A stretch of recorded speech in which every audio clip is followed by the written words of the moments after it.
এতটা বিলাসিতায় চলে গেছে বাংলাদেশ দল যে আগের ম্যাচে শাক মেহেদী ব্যাটে বলে ভালো করার পরেও তাকে আমরা ড্রপ করতে পারি। আজকে যদি আপনি মেহেদীকে খেলিয়ে তিনজন স্পিনারও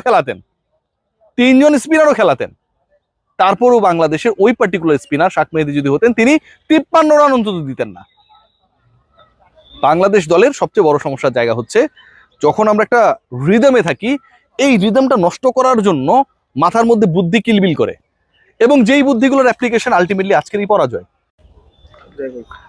বাংলাদেশে বিভিন্ন সময় আমরা দেখি যে অনেক বোদ্ধা রয়েছেন, তারা হচ্ছে কোনো একজন ক্রিকেটার ধরেন একটা বিপিএলে ভালো করে ফেলছে, বয়স ভিত্তিক দলে ভালো করে ফেলছে, এমন একটা হাইপ ক্রিয়েট করেন যে আমি তোকে খুঁজে বের করেছিলাম, দেখেছেন কি টাইপের খেলোয়াড়।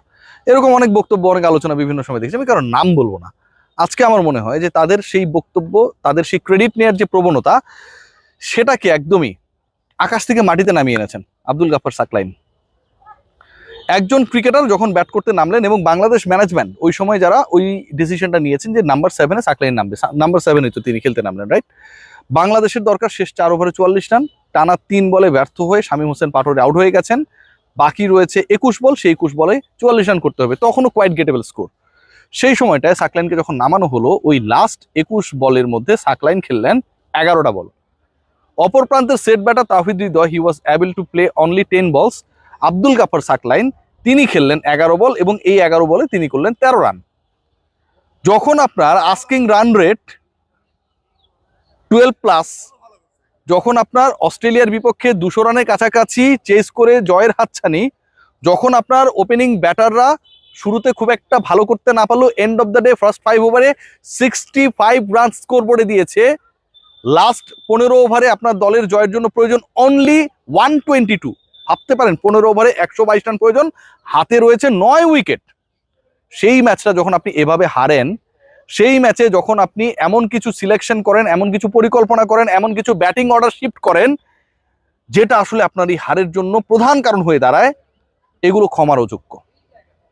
খেয়াল করে দেখুন আব্দুল গাফফার সাকলাইনের ওই ব্যাটিং অর্ডার নিয়ে যে আমি আলোচনা করলাম, যে লাস্ট 21 বলে যখন খেলা ছিল তখন তিনি নামলেন, এমনভাবে ডিফেন্স করলেন প্রথম বলটা, ভাবখানা দেখে মনে হচ্ছিল যে একদম টেস্ট ক্রিকেটের লাস্ট বল, এবং লাস্ট উইকেট হিসেবে সাকলাইন রয়েছেন, ওটা ঠেকিয়ে দিতে পারলে অস্ট্রেলিয়ার বিপক্ষে বাংলাদেশ টেস্ট ড্র করে ফেলবে। End of the day that was the proper approach, যেটা তিনি অ্যাপ্লাই করেছিলেন। তার অ্যাপ্লিকেবল যে ইস্যুসগুলো ছিল সেটা এরকমই ছিল। ব্যাটে বল লাগাতে পারেন না, ওয়াইড বল ধাওয়া করছেন, বডিলি অফ স্টেম্পের দিকে সরে যাচ্ছেন, দেখে যে বলটা ওয়াইড হওয়ার দরকার শেষ পর্যন্ত আম্পায়ার সেটাকে ওয়াইড দিচ্ছে না, বলটা বৈধ হয়ে যাচ্ছে।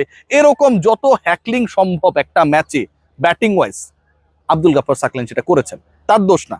তাকে যারা ওই পজিশনে ওই সিচুয়েশনে নামিয়েছেন, রেসপন্সিবিলিটিস তাদের। অন্যভাবে যদি একটু চিন্তা করি, বোলিং ওয়াইজ আপনি চিন্তা করেন যে আগের ম্যাচে শাক মেহেদী খুব একটা খারাপ করেন নাই, বাংলাদেশের টপ রান গেটার ছিলেন, রাইট? সেই শাক মেহেদীকে আজকে আপনি অফ করে দিলেন, আপনি নাসুম আহমেদকে খেলালেন। অবশ্যই নাসুম আহমেদ ডিজার্ভ করে খেলেছেন, ভালো করেছেন। নাসুম আহমেদ সাকলাইনের জায়গায় ব্যাট করতে নামলে, কিংবা রিশাদ হোসেনকেও যদি আপনি ওখানটায় নামাতেন, বাংলাদেশের চান্সেসটা আরো বেশি বিগার হতো। আপনি আজকে সাকলাইনকে যে খেলালেন এবং আপনি শরীফুলকে যে ড্রপ দিলেন, এটার ব্যাখ্যাটা আসলে কি? আর্লি ওভার্সগুলোতে শরীফুল ইসলাম কতটা ইফেক্টিভ হতে পারে, জুটি ভাঙার ক্ষেত্রে, মোমেন্টাম ক্রিয়েট করার ক্ষেত্রে শরীফুল ইসলাম কতটা ইফেক্টিভ হতে পারে, ক্রাঞ্চ সিচুয়েশনে শরীফুল ইসলামের ইফেক্টিভনেস কতটা হতে পারে। বাংলাদেশ যখন অলমোস্ট লাস্ট ম্যাচটা ওয়ানডেতে জিতেই যাচ্ছিল, শরীফুল যখন 6 উইকেট নিয়ে নিলেন, আমার কাছে মনে হয় এর থেকে বড় এক্সাম্পল হতে পারে না। একজন ক্রিকেটার রিদমে রয়েছেন, একজন ক্রিকেটার অস্ট্রেলিয়ার বিপক্ষে ভালো করছেন, তাকে আপনি ড্রপ করে দিলেন, অথচ আপনি সাকলাইনকে ক্যারি করছেন যে ক্রিকেটারের পারফরমেন্স নাই। একজন ক্রিকেটারকে আপনি ডেবু করাতে পারেন, নো প্রবলেম। আপনার কাছে মনে হতে পারে যে সে আমার ভবিষ্যৎ তারকা, no problem with that, but why against Australia man? Bangladesh team ম্যানেজমেন্টের কি ইচ্ছা করছিল না যে অস্ট্রেলিয়ার বিপক্ষে আজকের ম্যাচটা আমরা জিতি? বাংলাদেশ টিম ম্যানেজমেন্টের ডিসিশন মেকারদেরকে আজকে ইচ্ছা করছিল না যে অস্ট্রেলিয়ার বিপক্ষে এই ম্যাচটা জিতে বাংলাদেশ 1-1 লেভেলে আসুক? বাংলাদেশ টিম ম্যানেজমেন্ট কি এটা জানে না যে অস্ট্রেলিয়ার বিপক্ষে যে কোনো ফরম্যাটের যে কোনো ধরনের জয় এটা আপনাকে নেক্সট লেভেলে নিয়ে যায়? মার্চ থেকে Tim David, all the performers they are playing the টি-20 সাইড, অথচ সেই দলের বিপক্ষে আমরা অনলি 7 রানে হেরে গেলাম।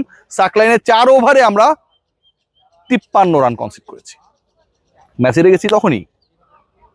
আজকের এই ম্যাচটায় আমার কাছে মনে হয় যথেষ্ট শিক্ষণীয় জায়গা রয়েছে। বাংলাদেশ এমন একটা বিলাসী পরিকল্পনায় চলে গেছে, এতটা বিলাসী অবস্থায় চলে গেছে যে আমরা একই সাথে শরীফুল তাসকিনকে বসিয়ে রাখতে পারি। এতটা বিলাসিতায় চলে গেছে, যেই ক্রিকেটার ডেবু হয়েছে 1 ম্যাচ আগে, তাকে আমি যখন দরকার 21 বলে 44 রান তখন ব্যাটিং এ নামিয়ে দিতে পারি। এতটা বিলাসিতায় চলে গেছে বাংলাদেশ দল যে আগের ম্যাচে শাক মেহেদী ব্যাটে বলে ভালো করার পরেও তাকে আমরা ড্রপ করতে পারি। আজকে যদি আপনি মেহেদীকে খেলিয়ে 3 জন স্পিনারও খেলাতেন, তারপরও বাংলাদেশের ওই পার্টিকুলার স্পিনার শাক মেহেদী যদি হতেন, তিনি 53 রান অন্তত দিতেন না। বাংলাদেশ দলের সবচেয়ে বড় সমস্যার জায়গা হচ্ছে যখন আমরা একটা রিদমে থাকি, এই রিদমটা নষ্ট করার জন্য মাথার মধ্যে বুদ্ধি কিলবিল করে, এবং যেই বুদ্ধিগুলোর অ্যাপ্লিকেশন আলটিমেটলি আজকেরই পরাজয়। আপনি যদি সাদা চোখে স্কোর কার্ড দেখেন, আপনার খুব ভালো লাগবে যে বাংলাদেশ অ্যাকচুয়ালি দে ফট ওয়েল, বাংলাদেশ খুব ভালো চেষ্টা করেছিল। 7 রানে অস্ট্রেলিয়ার বিপক্ষে পরাজয়, এটা কোয়াইট মানে ইমপ্রেসিং যে বাংলাদেশের পারফরমেন্সটা খুব ভালো ছিল। বাট এই 7 রানের পরাজয়টা যে আসলে বাংলাদেশের পরাজিত হবার কথাই ছিল না, বাংলাদেশের এখানে যে অন্তত 3-4 উইকেটের জয়ের কথা ছিল, সেই প্র্যাকটিক্যাল সিচুয়েশনটা আপনাকে স্কোর কার্ড বোঝাবে না, দেখাবেও না। বাংলাদেশ দলের টিম ম্যানেজমেন্ট এবং প্ল্যানিং এ যথেষ্ট অদূরদর্শিতার ছাপ হয়েছে লাস্ট 2টা টি20-তে। এবং বাংলাদেশ ক্রিকেট বোর্ডের আমার কাছে মনে হয় যারা নীতি নির্ধারক, তারা যেমন অন্য কাজগুলো করছে, ভালো কাজ করছে, ডেফিনেটলি অনেক ভালো ভালো কাজ করছে, কিন্তু আসল ক্রিকেটটার জায়গায় যদি তারা ওই প্রোঅ্যাক্টিভ রোলটা প্লে করতে না পারে, তাহলে কিন্তু এরকম পাণ্ডিত্যপূর্ণ সিদ্ধান্তগুলোই বাংলাদেশের ক্রিকেটকে, ক্রিকেটের পারফরমেন্সকে এবং ওই ভালো কাজগুলোকে ডোবানোর জন্য যথেষ্ট হয়ে যাবে।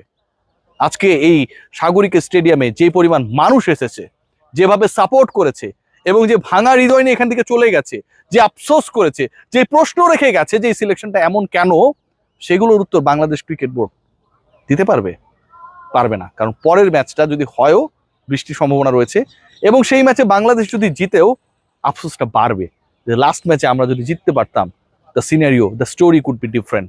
বাংলাদেশ 2-1 সিরিজটা জিততে পারতো।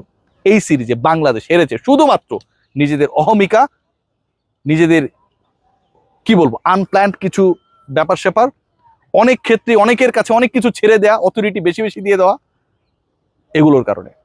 আপনি অথরিটি দেন, কোনো সমস্যা নেই, দল যার মতো করে যে খেলবে, যে ক্যাপ্টেন, যে কোচ বানাক, কোনো সমস্যা নেই। বাট আপনাকে ভাবতে হবে, are they really capable for making the right team against Australia or not. যদি আপনার ম্যানেজমেন্টের সেই দক্ষতা না থাকে, then you have to interfere there. Last 2 ম্যাচে বাংলাদেশের টিম ম্যানেজমেন্ট 11 সিলেকশন নিয়ে যে কাহিনী করেছে, যে গুবলেট করেছে, তাদের ওই দক্ষতা, সেই যোগ্যতার জায়গা ভাই 0। সবাই খারাপ থাকবেন, এই ম্যাচের পর ভালো থাকার কোনো সুযোগ নেই।